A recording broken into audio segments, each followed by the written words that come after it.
Ini bingku ubi kayu. Yang ni paling special, lambat habis. Assalamualaikum. Waalaikumsalam. Oi. Abang Mudan. Lama tak kena kuih bakar ah. Ni bingku ubi kayu. Yang ni paling special, lambat habis. Lambat habis. RM8 saja.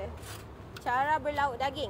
Ni daging. Ni daging. Kita ada ayam juga. Berapa ringgit? Sama juga RM8. Daging RM8, ayam pun RM8. Ya, betul. Pandan original. Tengok sikit. Ni pandan original. Ya, Berapa ni ringgit? RM7. RM7. Ya.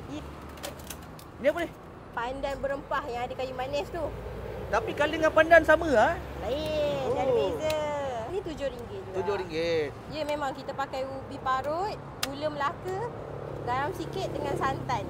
Takat ni kami seorang je yang buat secara besar-besaran lah. So yang kuih bakar yang ubi kayu ni banyak ke kalau setiap hari? Alhamdulillah setakat ni adalah permintaan ramai orang. Boleh waste je, kuih bakar berempah. Kuih bakar berempah. Ya, betul. Dekat Payu Port eh? Ya, betul. Kita tutup Selasa dengan Rabu saja, 8 pagi sampai habis.